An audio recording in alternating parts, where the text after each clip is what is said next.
Oscar, I'm gonna need you to step into my office, because you in some deep shit.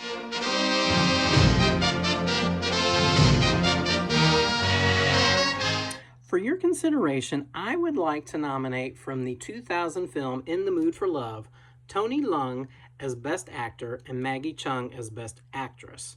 So the first thing you need to know about In the Mood for Love, aside from the fact that up to this point it is probably my favorite movie of all time, is that every single frame is a work of art. And that's from the just beautiful color palette to the costumes to the use of cigarette smoke and clocks and mirrors and this just absolutely mesmerizing score. It's set in Hong Kong in 1962. Maggie Cheung plays Su Li Shan and Tony Leung plays Chow Mo Wan. They are new neighbors. They move into this small apartment complex with their spouses. Well, through a series of circumstances, they soon realize that their spouses are having an affair with one another. This kind of unusual bond forms between Chow and Sue as they try to cope and understand their spouse's infidelity.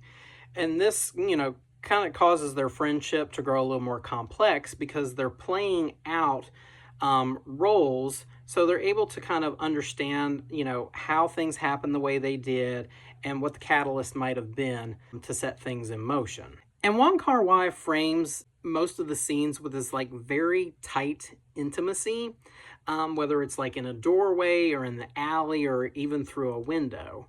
This film hinges on these two particular performances, and they are not melodramatic or over the top. There's no wailing or meltdowns with lots of screaming and shouting. They're handled just with this quiet grace and dignity.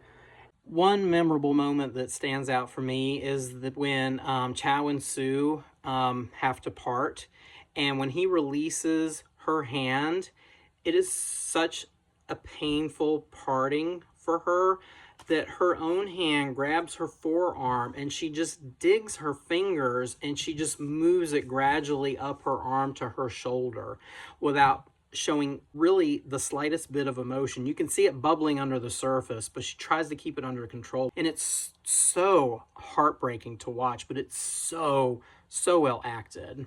There's a level of ambiguity to this film because even though Sue says they will not become like their cheating spouses, there's some unanswered questions, and it makes you wonder because we never see them do the deed in the film.